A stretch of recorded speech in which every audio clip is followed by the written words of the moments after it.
अस्सलाम वालेकुम guys, welcome back to my YouTube channel oral odyssey. तो उम्मीद है कि आप सब खैर खैरियत से होंगे और आपको सारे टॉपिक समझ आ रहे होंगे। तो जल्दी से मेरे चैनल को सब्सक्राइब कर दें ताकि आपको नई से नई वीडियोस मिलती जाएं।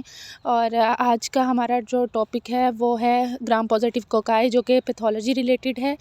तो अभी जो मैंने पहले 2 वीडियोज़ डाली हैं वो मैंने जो डेंटल मटेरियल्स के हवाले से डाली हैं। तो अब मैं इसके अलावा पैथोलॉजी के हवाले से और कम्युनिटी डेंटिस्ट्री के हवाले से भी डालूँगी। और आहिस्ता आहिस्ता मैं फ़र्स्ट ईयर के भी सब्जेक्ट्स के टॉपिक्स पे, डिफरेंट टॉपिक्स पे जो है वो जो मुझे मुश्किल लगे या जो भी आप लोगों ने कमेंट्स में बताए तो उनके हवाले से वीडियोज़ डालती रहूँगी। तो आज का हमारा टॉपिक है ग्राम पॉजिटिव कोकाई। तो चलें हम उसको शुरू करते हैं। अब जो ग्राम पॉजिटिव कोकाई हैं, इनमें हमारे पास ये स्पेशल बैक्टीरिया की ब्रांच है, ठीक है। और इसमें जो हमारे पास 2 ऑर्गेनिज्म आते हैं। एक आते हैं स्टेफाइलोकोकस, जिसको हम स्टेफ भी बोलते हैं, और स्ट्रेप्टोकोकस, जिसको हम स्ट्रेप्ट भी बोलते हैं। तो ये 2 ऑर्गेनिज्म हैं जो हमारे ग्राम पॉजिटिव कोकाई में आते हैं। और अब हम इनको एक एक करके जो है वो इनकी ब्रीफली डिस्क्रिप्शन भी देखते जाएंगे। इनकी डिजीज़ वगैरह, इनसे रिलेटेड कोई भी चीज़ जो है वो मैंने इस वीडियो में स्किप नहीं की। होप्स हो कि आप लोगों को ये वीडियो बहुत अच्छे से समझ आ जाएगी, ठीक है। तो अब हम शुरू करते हैं सबसे पहले कि स्ट्रेप्टोकोकस और स्टेफाइलोकोकस का मेन डिफरेंस क्या है, ठीक है। वो अगली नेक्स्ट स्लाइड में आपको शो करती है, तो उसमें आप देखिए। चलें, अब गाइस जो मेन डिफरेंस होता है ना हमारे पास स्ट्रेप्टोकोकस और स्टेफाइलोकोकस में, वो होता है कैटालेज टेस्ट।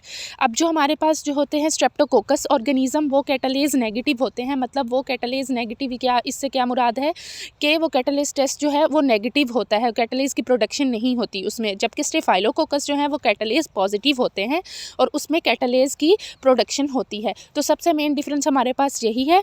आप लोगों को अगर कोई सिनेरियो आता है सेकेंड ईयर को, तो कोई भी सिनेरियो आता है तो उसमें सबसे पहले सिनेरियो में मोस्ट प्रोबेबली ये लिखा होता है कि हमारे पास जो ऑर्गेनिज्म है वो कैटालेज पॉजिटिव है या कैटालेज नेगेटिव है। तो इसी से आपको आगे सारा सिनेरियो समझ आ जाता है। जैसे ही आपको पता चले कि कैटालेज पॉजिटिव है तो आपको फ़ौरन समझ आ जाएगी कि ये ग्राम पॉजिटिव कोकाई है, और उसमें भी ग्राम पॉजिटिव कोकाई में भी कौन सा वाला है, स्टेफाइलोकोकस है। तो इससे हमें समझ आ गई कि जो स्टेफाइलोकोकस होते हैं वो कैटालेज पॉजिटिव होते हैं और स्ट्रेप्टोकोकस कैटालेज नेगेटिव। सबसे मेन डिफरेंस यही होता है, ठीक है। और कैटालेज नेगेटिव जो होते हैं उसमें बबल्स प्रोड्यूस नहीं होती और कैटालेज पॉजिटिव में बबल्स प्रोड्यूस होती हैं, ठीक है। अब आगे हम देख लेते हैं कि कैटालेज टेस्ट क्या होता है, ठीक है।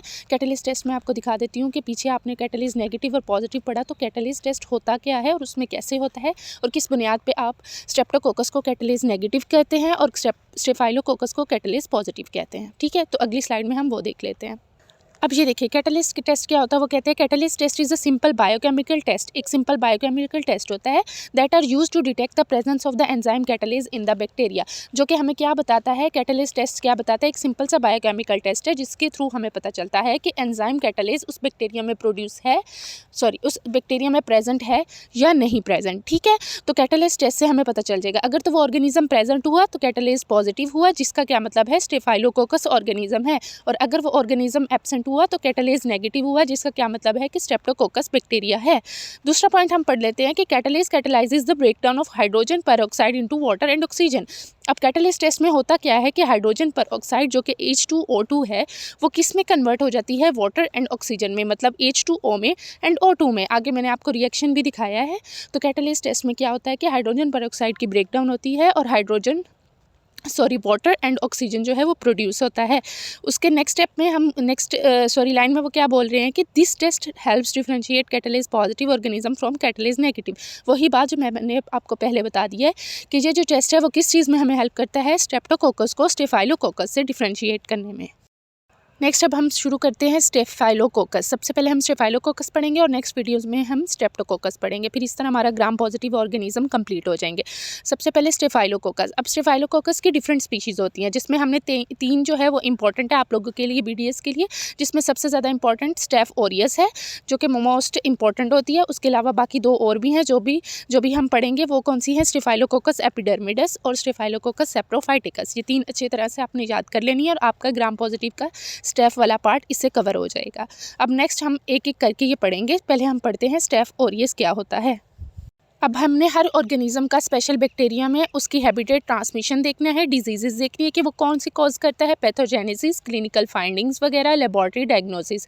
मोस्ट प्रोबेबली यही क्वेश्चंस वो पूछते हैं कि ऑर्गेनिज्म को आइडेंटिफाई करें, उनकी पैथोजेनेसिस बताएं और ये बताएं कि उनकी क्लिनिकल डायग्नोसिस क्या है, लेबॉरेटरी डायग्नोसिस और क्लिनिकल फाइंडिंग्स वगैरह क्या हैं, ठीक है। तो अब सबसे पहले देखें कि हमारे पास स्टेफ ओरियस आता है। स्टेफ ओरियस की हम हैबिटेट और ट्रांसमिशन देख लेते हैं।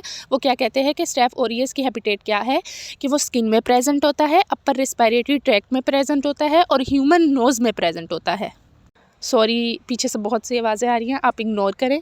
अच्छा, तो हमने इसकी हैबिटेट और ट्रांसमिशन देख ली कि ये इन 3 जगहों पे प्रेजेंट होता है। अब आगे हम इसकी देखते हैं डिजीज़।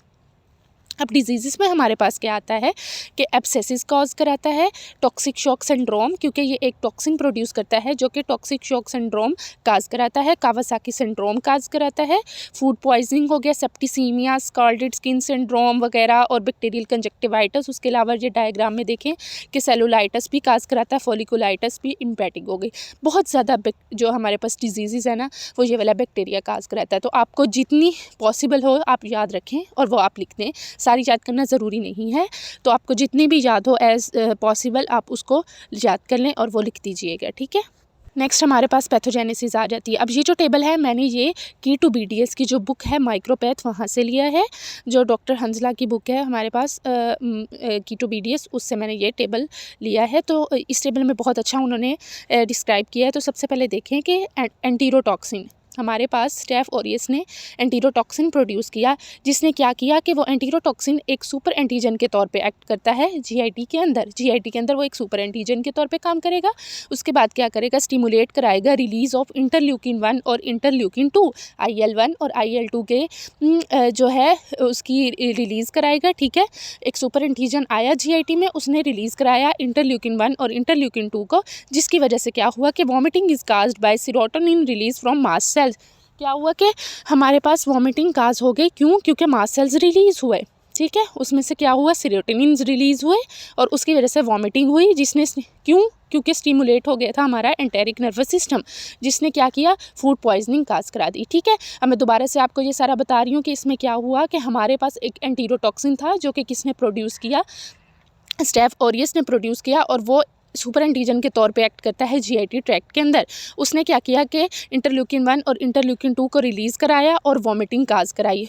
क्यों वॉमिटिंग काज कराई? क्योंकि उस एंटीरोटॉक्सिन ने जो है हमारे पास एंटेरिक नर्वस सिस्टम को स्टिमुलेट कर दिया था, और उसको जैसे ही एंटेरिक नर्वस सिस्टम स्टिमुलेट हुआ तो वॉमिटिंग काज हुई और हमारे पास फूड पॉइजनिंग इसने काज करा दी। तो ये हमें पता चल गया कि जो हमारे पास फूड पॉइजनिंग काज होती है स्टेफ ओरियस की वजह से, वो ड्यू टू एंटीरोटॉक्सिन प्रोडक्शन की वजह से होती है। नेक्स्ट हमारे पास टॉक्सिक शॉक सिंड्रोम टॉक्सिन है। ये भी सुपर एंटीजन के तौर पे एक्ट करता है, that cause the release of large amount of interleukin 1, 2 and tumour necrosis factor TNF का रिलीज़ कराता है। इंटरल्यूकिन 1 और इंटरल्यूकिन 2 के साथ साथ TNF का भी रिलीज़ कराता है। कि और क्या कराता है कि common in tampon using menstruating women, उसमें ये मोस्टली वहाँ होता है, और इसकी वजह से क्या होता है कि टॉक्सिक शॉक सिंड्रोम काज हो जाता है। उसके अलावा एक्सफोलिएशन कराता है, ल्यूकोसिडिन्स और एंजाइम्स रिलीज़ कराता है, ठीक है। एक्सफोलिएशन में क्या कराएगा कि ये प्रोटीज के तौर पे एक्ट करता है, जो कि हमारे डेस्मोसोम्स में, ठीक है, जो है डेस्मोग्लीन होती है, जिसकी ये क्लीवेज कराता है, क्योंकि प्रोटीज एंजाइम का क्या काम होता है, उसने क्लीवेज करानी होती है। जैसे ही उसकी क्लीवेज होगी तो उसकी वजह से क्या होगा कि हमारी ग्रैनुलर सेल लेयर में जो एपिडर्मिस होगी उसकी सेपरेशन हो जाएगी। जैसे ही उसकी सेपरेशन होगी तो हमें स्किन की डिजीज़ हो जाएगी, जो कि क्या है, स्किन स्कार्लेट सिंड्रोम है, ठीक है। ये मैं आपको दोबारा बता देती हूँ कि हमारे क्या डेस्मोसोम्स में डेस्मोग्लाइन होता है, जो कि ये प्रोटीज हमारे पास जो होता है एक्सफोलिएशन, ये प्रोटीज एंजाइम होता है, उसके तौर पे एक्ट करता है। उसकी क्या करा जाएगा, क्लीवेज करा देगा, जिसकी वजह से हमारे पास सेपरेशन हो जाएगी ग्रैनुलर सेल लेयर से एपिडर्मिस की, और स्कार्लेट स्किन सिंड्रोम काज हो जाएगा, ठीक है। नेक्स्ट हमारे पास क्या आ जाता है, नेक्स्ट हमारे पास ल्यूकोसिडिन्स आ जाते हैं। ल्यूकोसिडिन्स क्या करते हैं, ल्यूकोसाइड्स को किल करते हैं, जिसकी वजह से नेक्रोसिस हो जाती है, ठीक है। नेक्रोसिस होगी तो हमारे पास कौन सी नेक्रोसिस होगी, अल्फा टॉक्सिक रिलीज होंगे, जो कि स्किन की नेक्रोसिस काज कराएंगे, और उसके अलावा PV, ल्यूकोसिडिन और पोर फॉर्मिंग टॉक्सिन भी रिलीज़ होंगे।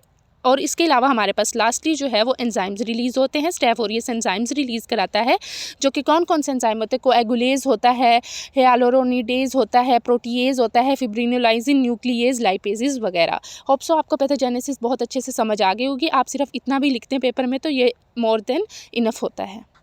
नेक्स्ट हमारे पास आ जाती है स्टेफ ओरियस की इंपॉर्टेंट प्रॉपर्टीज़। अब स्टेफ ओरियस की इंपॉर्टेंट प्रॉपर्टीज़ में सबसे पहले हमारे पास क्या है, कोएगुलेज प्रोडक्शन। अब हमने तो पढ़ा था कि स्टेफिलोकोकस को स्ट्रेप्टोकोकस से डिफरेंशिएट करने के लिए कैटालिस टेस्ट होता है। अब ये कोएगुलेज टेस्ट क्या है? कोएगुलेज टेस्ट एक ऐसा टेस्ट होता है जो स्टेफिलोकोकस की स्पीशीज़ को आपस में डिफरेंशिएट करने के लिए होता है। मतलब स्टेफ ओरियस को स्टेफ एपिडर्मिडस से डिफरेंशिएट करने के लिए, या स्टेफ ओरियस को स्टेफ जो है सेप्रोफाइटिकस से डिफरेंशिएट करने के लिए ये वाला टेस्ट होता है। तो इसका क्या मतलब है कोएगुलेज प्रोडक्शन।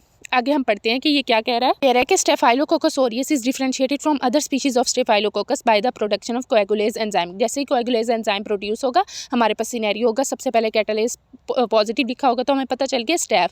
अब उसके आगे हमें कैसे पता चलेगा कि ये स्टेफ ओरियस है, ये एपिडर्मिडस है, कि स्टेफ की कौन सी स्पीशीज़ है। तो अगर तो कोएगुलेज पॉजिटिव होगा तो वो स्टेफ ओरियस होगा, लेकिन अगर कोएगुलेज नेगेटिव है तो इसका मतलब है कि स्टेफाइलोकोकस तो है क्योंकि कैटालेज पॉजिटिव है, लेकिन अगर कोएगुलेज नेगेटिव है तो मतलब वो स्टेफाइलोकोकस ओरियस नहीं है, इसके अलावा कोई भी स्पीशीज़ हो सकती हैं। तो कोएगुलेज की प्रोडक्शन होती है इसमें। उसके अलावा स्टेफाइलोजेंथीन एक पिगमेंट है, उसका रिलीज़ होता है, ये बीटा हीमोलिसिस कराता है। कैटालेज की प्रोडक्शन होती है, हमें ऑलरेडी पता है, और ये उसके साथ साथ मैनिटोल की फर्मेंटेशन भी कराता है। नेक्स्ट हमारे पास आ जाती है clinical findings of staph aureus. ठीक है, क्लिनिकल फाइंडिंग्स में हमारे पास, क्योंकि ये बहुत ज़्यादा डिजीज़ काज कराता है, तो अब उन डिजीज़ की क्या हम फर्दर डिफ्रेंशिएशन करते हैं कि पायोजेनिक डिजीज़ हैं, टॉक्सिन मीडिएटेड डिजीज़ हैं, कावासाकी डिजीज़ हैं। ठीक है, पायोजेनिक डिजीज़ में ये एंडोकार्डाइटिस आ जाता है, conjunctivitis, septicaemia, osteomyelitis, pneumonia, septic arthritis वगैरह।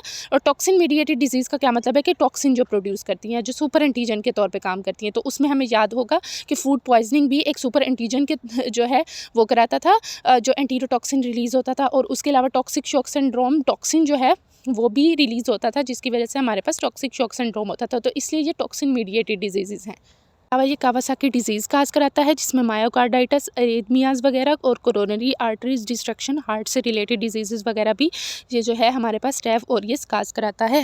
नेक्स्ट लास्ट पे इसके हमारे पास आ जाती है लेबॉर्ट्री डायग्नोसिस। लेबॉर्ट्री डायग्नोसिस में ग्राम स्टेनिंग हम सबसे पहले करेंगे। लैब टेस्ट में ग्राम स्टेन करेंगे तो पॉजिटिव कोकाई आएगा, तो जिससे हमें पता चल जाएगा कि ये ग्राम पॉजिटिव कोकाई है। ठीक है, आगे हम देखेंगे कि स्टेफ है या स्ट्रेप, उसके लिए हम कैटालेज टेस्ट करेंगे। अगर वो पॉजिटिव आता है तो स्टेफाइलोकोकस होगा। उसके बाद हम करेंगे कोएगुलेज टेस्ट के कौन से वाला हमारे पास है, ये स्टेफाइलोकोकस ओरियस है या हमारे पास स्टेफाइलोकोकस एपिडर्मिडस है। तो अगर कोएगुलेज टेस्ट पॉजिटिव आया है, इसका क्या मतलब आ गया कि हमारे पास ये स्टेफ ओरियस है। उसके अलावा इसकी कॉलोनीज कैसे होंगी, गोल्डन और येलो होंगी ब्लड एगर पे।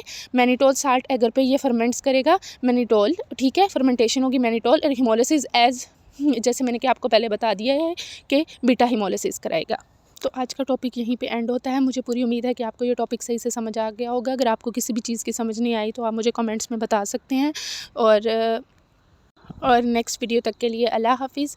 मेरी वीडियो को शेयर कर दीजिए, लाइक कर दीजिए, सब्सक्राइब कर दीजिए अगर आपको समझ आ गई है, ताकि ये ज़्यादा से ज़्यादा आपके दोस्तों को भी हेल्प आउट करे। बाकी मिलते हैं नेक्स्ट वीडियो में। अल्लाह हाफिज़।